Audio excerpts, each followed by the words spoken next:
Let's talk about axon and dendron. Axon আর dendron এই দুটো ওয়ার্ড শুনে আমাদের মাথায় নক করবে আসলে একটা টার্মটা হচ্ছে নার্ভ ফাইবার। কারণ axon এবং dendron are two different types of nerve fibres actually. একটু সহজ করে বলা যাক ব্যাপারটাকে। বলা হয় আমরা যদি একটা নিউরন বা নার্ভ সেলকে জানতে চাই, এর স্ট্রাকচার যদি বুঝতে চাই, তাহলে এই যে আমাদের যদি হয় একটা নিউরন বা নার্ভ সেল, তার স্ট্রাকচারে আসলে মেইন পোর্শন দুইটা। একটা পোর্শন হচ্ছে তার sell body, which is this one is call sell body. কেন সেল বডি আমরা একটা ভিডিওতে অলরেডি সেটা এক্সপ্লেন করার চেষ্টা করেছি, আই থিঙ্ক আপনারা সেটা বুঝতে পেরেছেন। তারপরে একটু ছোট্ট করে বলা যাক, আমাদের নিউরনের এই পার্টটুকুর নাম সেল বডি, কারণ এই পার্টটুকুর মধ্যেই সেল বলতে আসলে আমরা যে সমস্ত ফিচারের কথা শুনে আসছি, বাইরে মেমব্রেন থাকবে, ভেতরটা সাইটোপ্লাজম দিয়ে ফিল আপ থাকবে, অর্গানেলস থাকবে, নিউক্লিয়াস থাকবে, এই সব কিছু ফিচার কিন্তু আসলে আমরা এইটুকুর মধ্যে পেয়ে যাচ্ছি। সো এই জন্য এই পার্টটুকু আমরা বলি আসলে সেল বডি।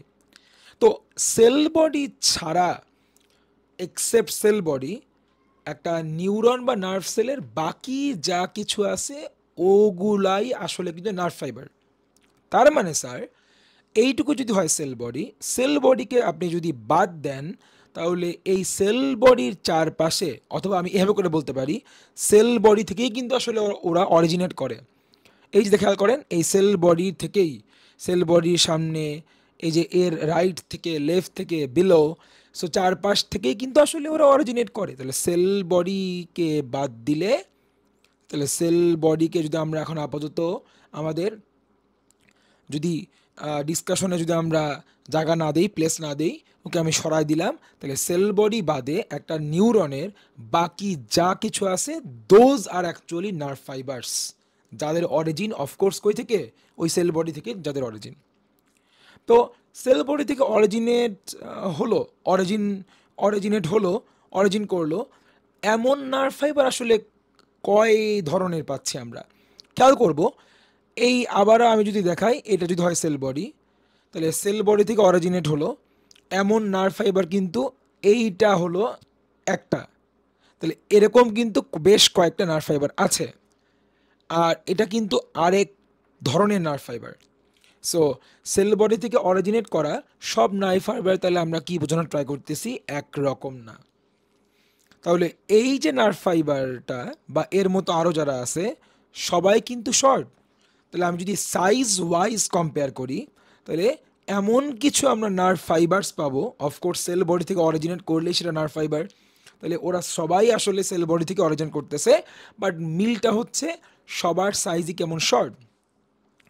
একাই ও কিন্তু কেমন হবে, মাচ লার্জার। তাহলে ওদের সাথে কম্পেয়ার করলে ও কিন্তু সাইজে অনেক লার্জ। আবার আমরা যদি নিউমেরিক্যাল কম্পারিজন করি, এই শর্ট নার্ভ ফাইবারগুলো কিন্তু মাল্টিপল ইন নাম্বার। বলেন, শর্ট নার্ভ ফাইবার কি একটা না, একটা, দুইটা, তিনটা, চারটা, উইচ ইজ মাল্টিপল। কিন্তু যাকে আমি বড় বলেছি, লার্জ বলেছি, তাহলে সে কিন্তু কয়টা, একাই। তাহলে আমরা এটাই বলতে পারি, সাইজ ওয়াইজ নিউমেরিক্যাল কম্পেয়ার করলে, নিউমেরিক্যাল কম্প্যারিজন আমরা যদি আমরা কনসিডারেশনে নিয়ে আসি, এমন কিছু ক্রাইটেরিয়াতে আমরা কি বলতে পারি যে বস, আপনি তো বলছেন যে নিউরনে সেল বডি ছাড়া তো আর নার্ভ ফাইবারগুলোই আছে, এর মধ্যে থেকে কিন্তু যারা যারা হচ্ছে শর্ট এবং যাদের নাম্বার কিন্তু মাল্টিপল, ওদেরকে আসলে আমরা কি নামে ডাকি, ডেনড্রনস। এই যে একটা ডেনড্রন, আরেকটা ডেনড্রন, আরেকটা ডেনড্রন, আরেকটা ডেনড্রন, সো ডেনড্রনস। আর সেল বডি থেকেই তো অরিজিনেট করবে, as it is also a nerve fibre. So nerve fibre মানে তো যারা সেল বডি থেকে অরিজিনেট করে, তো নার্ভ ফাইবারই হবে সে। কিন্তু তার সাইজ কিন্তু আবার কেমন, অনেক লম্বা, মাচ লার্জার। এবং ওরা না, ও কিন্তু একাই। আমরা এই জন্য এভাবে করে একটা ট্রিক্স দিয়ে মনে রাখবো, ও কিন্তু একজনই এবং ওর নামও কি, একজন। তাহলে যে যার সাইজ ওয়াইজ যে অনেক লম্বা হবে, এবং নাম্বার ওয়াইজ বা নিউমেরিক্যাল যদি আমরা কম্পেয়ার করি, নিউমেরিক্যাল কম্প্যারিজন, তাহলে ডেনড্রনস আর মাল্টিপল, কিন্তু একজনস আর কি, একজন, হুইচ ইজ একজন হচ্ছে একাই, সিঙ্গেল, অনলি ওয়ান। তাই বলো, আমরা একটা জেনারেল আমরা একটা আইডিয়া পেয়ে গেলাম। সেটা হচ্ছে আমাদের এই ভিডিওতে টপিকটা যদি আসলে হয় কি নার্ভ ফাইবার্স, তাহলে there are two types of nerve fibres actually cell body থেকে অরিজিনেট করা, যেই নার্ভ ফাইবারগুলো হচ্ছে মাল্টিপল ইন নাম্বার এবং যাদের হচ্ছে সাইজটা শর্ট, ওদেরকে আমরা কমনলি কি নামে ডাকি ডেনড্রনস।